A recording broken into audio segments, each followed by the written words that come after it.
yang dinamakan fidyah itu? Fidyah kan. Dan apa dalilnya kalau fidyah itu untuk membayar hutang orang yang telah meninggal? Apakah ada dalilnya? Terima kasih. Fidyah itu wa 'alal ladzina yutiqunahu fidyatun tu'am miskin. Al-Qur'an tuh. Wa 'alal ladzina yutiqunahu fidyatun tu'am miskin. Dalam ayat perintah puasa ada kalimat ayat yang berbunyi wa 'alal ladzina yutiqunahu fidyatun tu'am miskin. Orang-orang, atas orang-orang yang diberikan kekuatan, ya, kesanggupan untuk berpuasa, ya, untuk berpuasa, tetapi kemudian dia punya alasan sehingga dia tidak berpuasa, maka dia harus membayarkan fidyah untuk orang yang fakir miskin. Contoh begini, satu, orang yang dalam keadaan dia haram itu tua, dan ketika tua dia tidak lagi dalam keadaan normal, dia pikun atau bagaimana, maka orang seperti ini dia sebenarnya kuat kalau puasa tapi nggak normal. Orang seperti ini tidak usah puasa tapi harus bayar fidyah. Boleh tuh ya Pak ya, tapi jangan sampai ngalamin kita ya Pak ya. Mudah-mudahan kita sampai meninggal dunia tua bagaimanapun kita tetap normal. Makanya Nabi itu betul-betul minta sama Allah agar dijauhkan dari haram, dari pikun. Itu penyakit yang sangat membahayakan. Ya Pak ya, mudah-mudahan kita juga ada yang pikun. Ya, amin dong Pak. Oh, rumahnya kok pengen pikun semua ini. Ya, jangan ada yang pikun ya. Bukan maksudnya biar tua nggak apa-apa, tapi jangan pikun. Nah, orang yang sudah punya, yang udah umurnya lanjut, tapi kemudian dia tidak punya kesempurnaan dalam hidupnya, dia udah nggak normal, dia itu kan nggak wajib puasa, maka dia harus bayar fidyah setiap harinya. Ya. Yang kedua adalah wanita yang menyusui. Wanita yang menyusui atau yang hamil ini harus membayar fidyahnya apabila ketika dia itu membatalkan puasa dengan alasan kasihan dengan kehamilan anaknya dan dirinya sendiri. Kasihan sama anaknya. Wah, kalau saya nanti puasa susu saya nggak keluar, kasihan anak saya. Maka orang ini, perempuan ini harus qadha puasa dan bayar fidyah. Ya. Tapi kalau dia kasihannya bukan sama anaknya, sama dirinya sendiri, saya nggak kuat kalau saya puasa, saya lagi nyusui, dia tidak wajib bayar fidyah, hanya qadha puasa. Beda nih. Ya. Ulang lagi. Perempuan yang hamil atau menyusui, ketika dia merasa tidak kuat puasa dengan alasan kasihan dengan anaknya atau janinnya yang ada dalam perutnya, maka dia wajib qadha puasa iya, bayar fidyah juga iya. Tapi kalau dia kekhawatirannya kepada diri sendiri, kalau nggak puasa, aku nanti nggak akan bisa nyusui anak. Dia nggak khawatir sama anaknya, maka dia hanya wajib qadha puasa.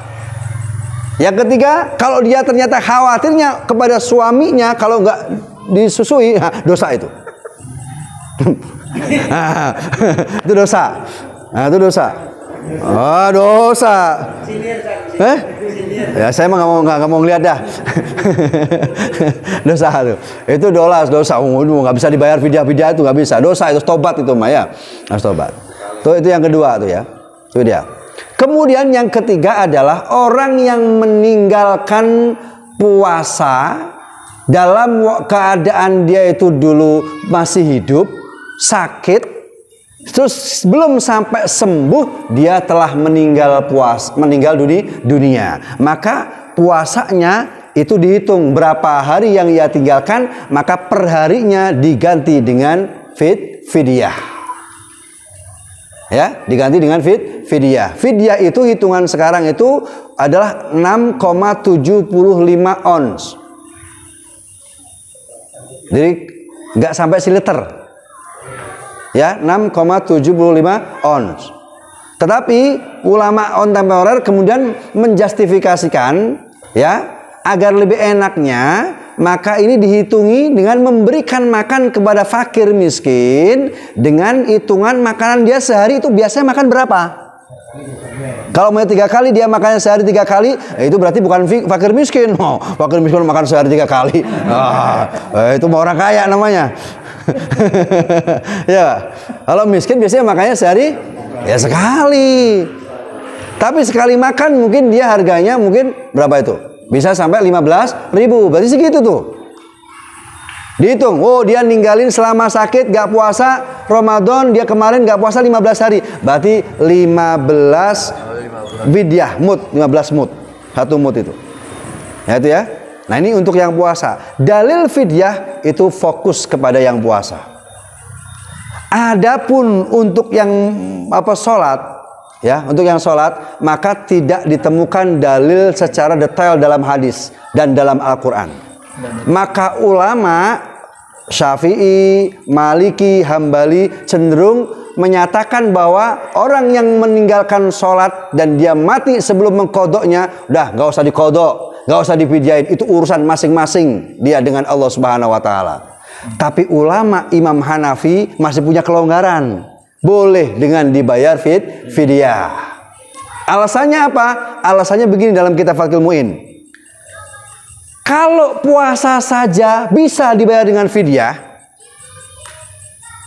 di mana notabene puasa itu juga rukun Islam. Karena rukun Islam itu ada 5 Pak, syahadat, sholat, zakat, puasa, haji. Ya, artinya kalau puasa saja itu bisa dibayar dengan fidyah, kenapa sholat yang juga rukun Islam tidak bisa dibayar dengan zakat? Sehingga ada ulama yang melonggarkan orang yang tidak sampai sholat, belum kodok sholatnya ketika dia meninggalkan sholat waktu itu, dibayarkan dengan fidyah.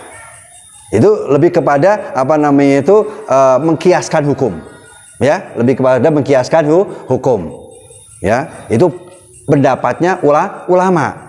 Tapi kalau teks nakli itu diambil dari 2, satu Al-Quran atau as-sunnah hadis. Ini 2 teks nakli itu Pak, dari Al-Quran atau hadis. Tetapi untuk fidyah dari orang yang kodok sholat itu tidak temukan dari teks naklinya. Dari Quran nggak ada, dari hadis nggak ada. Beda dengan puasa. Tapi ulama Hanafi memberikan kelonggaran kepada kita untuk berusaha memfidyahkan, ya, dengan harapan barangkali ini bisa menjadi bagian dari perkara yang bisa menyelamatkan mayat. Kan gitu Pak. Itu makanya enaknya kita di Indonesia tuh ngikutin 4 mazhab. Ya Maliki, ya Syafi'i, ya Hambali, ya Hanafi. Jadi enak kita nih. Gitu Pak.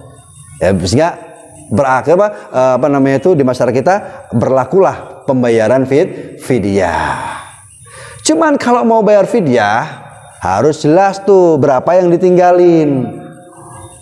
Masalahnya di masyarakat kita ini kadang-kadang kalau bayar fidyah itu nggak jelas, main tebak-tembak aja. 5 karung. Orang kaya mah 5 karung di saya mah. Ada yang 10 karung. Langsung ditembak dengan bayar fidyah sebanyak 650 waktu sholat ditinggalkan. Masya Allah. 2 bulan. Iya. Iya, ada yang 1 truk ada ya. Itu berapa waktu sholat yang disebutin? Waduh. Makanya itu yang jadi alasan Imam Syafi'i kalau fidyah itu diperbolehkan, maka bagi orang kaya boleh dong nggak sholat. Itu Imam Syafi'i kemana nggak ada fidyah itu begitu alasannya. Itu, ya. Tapi bagi Imam Hanafi, selama dia memang bersikukuh dalam hidupnya tetap sholat, lalu memang ada udzur sampai dia nggak sholat, lalu belum sempat qadha dia meninggal, itu ada kelonggaran dibayar fidyah. Tapi kalau memang sengaja dia, ya itu nggak bisa itu, nggak bisa. Enak kalau gitu mah. Gua lagi pegel nih, lo sholatin gua ya, nitip begitu ya. Nah, lo saya gua kasih duit 20.000 nih, mau nggak ngantin sholat saya? Enak kalau gitu mah. Kata Imam Ghazali, di dunia ini tidak ada yang paling berat melebihi beratnya menjalankan perintah sholat. Itu paling berat Pak. Makanya kita ngelangkah ke masjid selangkah untuk sholat, pahalanya Pak nggak terhingga itu, gedenya kayak apa tahu? Ngelangkah ke masjid, masya Allah. Itu pahalanya luar biasa. Apalagi Bapak sampai ketemu takbirnya imam. Beda orang yang makmum dengan imam, yang bareng takbir imam sama yang belakangan, beda pahalanya jauh. Makanya kalau imam udah Allahu Akbar, jangan ngobrol mulu, kita nggak boleh. Langsung ikutin. Kata Rasulullah, kalau engkau tahu berapa besarnya pahala takbirmu bersama dengan imam ketika takbir, kau dalam keadaan buntung, ngesot, bergelundung-gelundung pengen bareng sama imam. Saking gedenya pahala takbir dengan imam. Cuman orang kampung kadang-kadang imam masih takbir Allahu Akbar masih bul gitu, ya. Akhirnya pas imam mau ruku, Allahu Akbar, pas bar push keluar tuh, apa asapnya bar bul gitu ada. Ada yang begitu. Pergi Jumatan masih mau ngerokok, lari gitu kan ya. Pas takbir bul keluar asapnya gitu. Ya Allah, ya alhamdulillah, ya.